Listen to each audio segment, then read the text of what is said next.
Many thanks for joining us on our Tuesday Business News Report. It's now time to bring you the feature on the show today as we focus on the banking sector.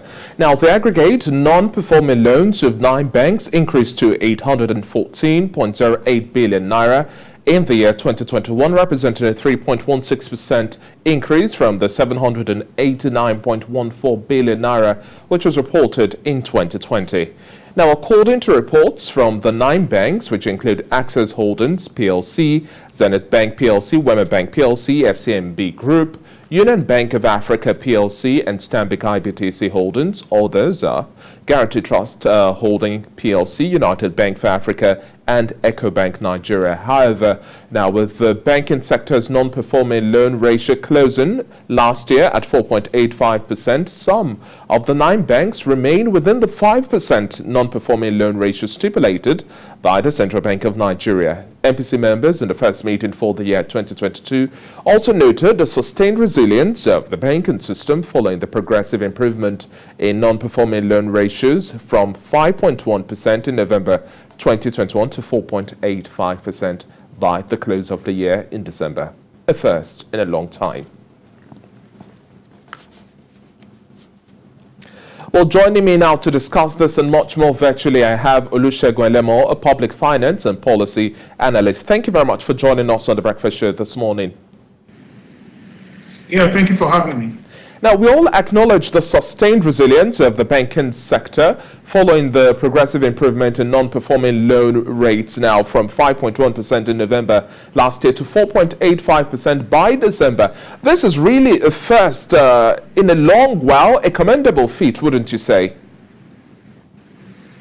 Yeah, it is commendable because it appears that there have been some sort of laxity on the part of the Apex Bank for a long time, and commercial banks have just played a discretionary role in that space, giving loans to whoever they deem fit, and in some cases giving loans to themselves.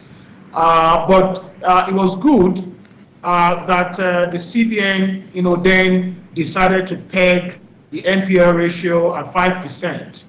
What we see happening right now, it's not because of some extraordinary measures on the part of the CBN.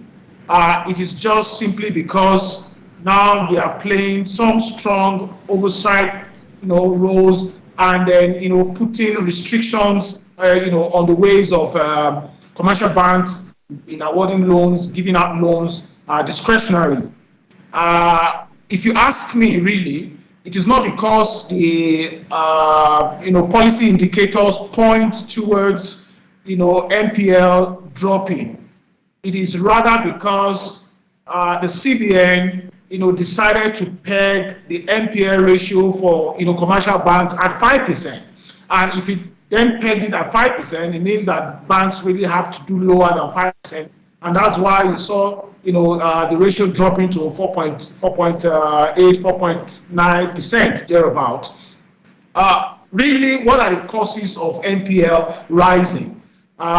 You have a high interest rate. You could say that the MPC meeting over the last couple of months or quarters haven't really pushed interest rates upward. So they've maintained parameters. So you could say maybe that really may not have aggravated NPL rising. But look at the GDP figures, look at inflation, look at unemployment, and then again when you see what the CBN has done in the last year or so, giving money loans to the agriculture sector, which indicators are pointing towards not being able to recover those loans. So in the end, you may see NPL rising over the next couple of months if those loans that the CBN gave to the farmers is not able to recover them.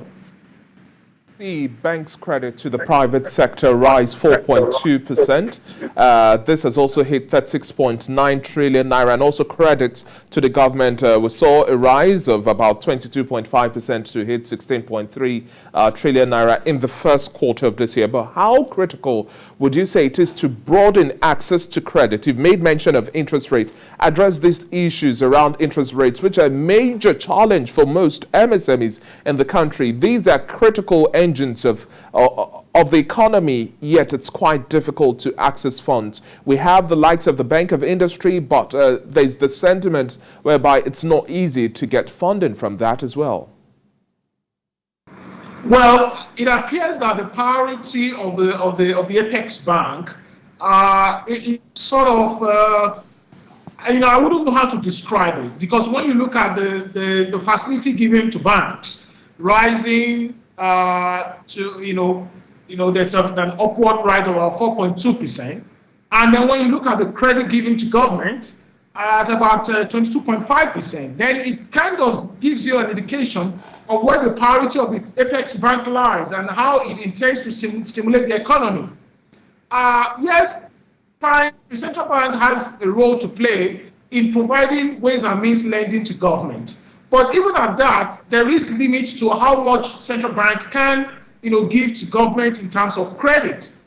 And then it appears that, when you look at the MPC outcome over the last quarter, like I said, it was like, the CBN wasn't going to go expansionary or contractionary. But when you look at what has happened with these credits, it appears that the CBN indeed has been implementing expansionary policy measures. And what will that do to the economy? For instance, it will increase money supply, like you are seeing on the part, and not through the commercial banks now, but through governments. Now, it's maybe ordinarily it should lower interest rate, but the central bank, like I said earlier, are decided to maintain parameters, especially with regards to interest rate. Then it increases demand, which then push up prices of commodity, which is what we're seeing in the economy today. And then you wonder why inflation is rising and why product prices are also rising in the market. Then again, of course, it devalues the currency, it decreases the exchange rate. So when you look at what has happened, really, the CBN has been on an expansionary, road, traveling on that road, but it doesn't claim to have, to be doing that. But that is what is happening today. Is happening today. Another challenge to defeat of the steady decline in non-performing loan rates is the reality of inflation, which definitely challenges the repayment strategy of companies and business entities that have taken loans, especially for those struggling to stay afloat. They don't have the buffer as much that large corporates ordinarily have. Now, from energy price hikes to other operational costs, it's quite difficult doing business in Nigeria today. How much of a burning issue, and what next move do you expect from the CBN's Monetary Policy Committee meeting, especially with regards to reining in inflation and ensuring that we have inflation under control so that we have businesses and entities that can repay the loans they take and not have to overshoot their budget?